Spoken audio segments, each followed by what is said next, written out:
Prague is often called the city of 100 spires, though in reality, it boasts over 500 spires. These iconic spires give the city its enchanting skyline, especially when viewed from the famous Charles Bridge. Built in 13 feet, Charles Bridge is one of Prague's most famous landmarks. Spanning the Vltava River, this beautiful stone bridge is adorned with 30 Baroque statues and provides breathtaking views of the city. The Old Town Square is the heart of Prague's historic district. Here, you'll find the famous astronomical clock, which has been ticking since 1410 and is the third oldest clock of its kind in the world, still in operation. Recognized by the Guinness Book of Records, Prague Castle is the largest ancient castle in the world. This sprawling complex dates back to the 9th century and houses museums, churches, and the Czech presidential offices. The Vltava River is the longest river in the Czech Republic, and it winds gracefully through Prague, dividing the city into two parts. Along its banks, you'll find picturesque views, perfect for the riverside walks. Prague is the birthplace of Franz Kafka, one of the most influential writers of the 20th century. You can even visit his house at the Golden Lane in the Prague Castle complex. Prague's literary history is vibrant, with several spots dedicated to other famous writers too. The Czechs are the biggest beer consumers per capita in the world. If you like beer, you are in good company. Czech people, and of course people living in Prague, consume on average 180 liters of beer per person per year, and that's the world record. There are quite a few different breweries in Prague directly in the center, where you can sample the best Czech beer directly from the tap.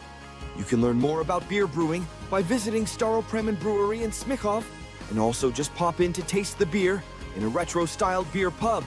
Located within Prague Castle, the St. Vitus Cathedral is a stunning example of Gothic architecture. Construction started in 1344, and it took nearly 600 years to complete. It's also the final resting place of several Bohemian kings and emperors. Prague isn't all about historical buildings. The Dancing House, designed by Frank Gehry, is a modern masterpiece inspired by the dancers Fred Astaire and Ginger Rogers. Its unusual design stands in stark contrast to the city's traditional architecture, symbolizing Prague's embrace of the modern world. Prague was at the center of the Velvet Revolution in 1989, a peaceful protest movement that led to the end of 41 years of communist rule in Czechoslovakia, bringing democracy to the region. The Prague astronomical clock is the third oldest astronomical clock in the world and the oldest still operating. It not only tells the time, but also displays astronomical information, making it one of Prague's most treasured marvels. The narrowest street. Hidden between two houses, the narrowest street in Prague is controlled by a traffic light. The street has no name. It doesn't lead anywhere. But for a long time, this street has been one of the must-see places in Prague for most tourists visiting the city. You can find the street as you walk from Charles Bridge towards the Malostranska Underground Station on U Luzikiho Seminary Street, right next to a restaurant and a Kafka museum nearby. At the narrowest point, the street is about half a meter, and you can walk down to the garden of a restaurant next door. And if you are wondering why to build such a small street, I should explain that the street is really an alley or a gap between two houses. And it's the purpose?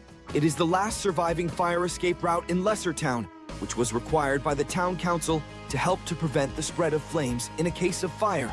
This was back in the middle of the 16th century, when after particularly damaging fires of 1503 and 1541, the town council ordered for all houses to be built apart to slow down the spread of fire in the densely built-up area. The oldest hospital still working. The oldest hospital in Prague is called Na Františku. It was founded in 1354 and it's being used today. The hospital is in the former monastery and also has a cloister, garden courtyard, and chapel. The church, which used to be part of the hospital, still has a door to the pharmacy, which was used for the doctors to dispense medication. Prague's underground has a fascinating history, with an extensive network of tunnels and cellars hidden beneath the old town. These underground spaces were used during medieval times for storage, and even served as hiding places during times of war. No matter the time of year, Prague shines in every season. Spring brings blooming parks. Summer is perfect for riverside strolls. Autumn covers the city in golden hues. And winter turns Prague into a fairy tale wonderland with its Christmas markets and snow-dusted rooftops.